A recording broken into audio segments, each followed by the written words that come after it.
Health news మీకోసం.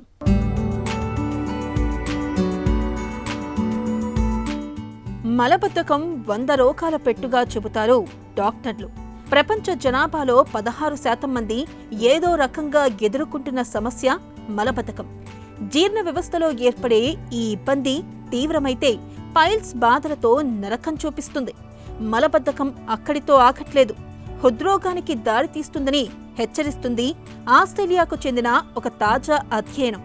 నిప్పుకి గాలి తోడైనట్లు మలబద్ధకం అనేది రక్తపోటుతో జతకలిస్తే అది అంతిమంగా గుండెపోటుకు కారణమవుతుందని మోనాష్ విశ్వవిద్యాలయానికి చెందిన పరిశోధకులు పేర్కొంటున్నారు.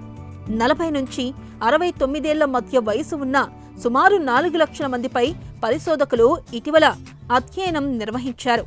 ఒట్టి రక్తపోటు ఉన్నవాళ్లకంటే దానికి మలబద్ధకం కూడా తోడైన వారిలో తీవ్రమైన గుండెపోటు ఎదురయ్యే ఆస్కారం 34% ఎక్కువగా ఉంటున్నట్లు పరిశోధకులు గుర్తించారు.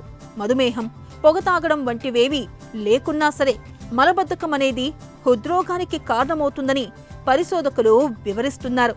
మల విసర్జన సమయంలో ఎక్కువగా ముక్కడం వల్ల మెదడు నుంచి శరీరానికి రక్తాన్ని తీసుకెళ్లే వేగస్ నరం దెబ్బతింటుంది.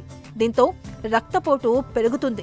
కొందరు వ్యక్తుల్లోనైతే ఆ సమయంలో రక్తపోటు 208/88కి చేరుతుందని పరిశోధకులు చెబుతున్నారు.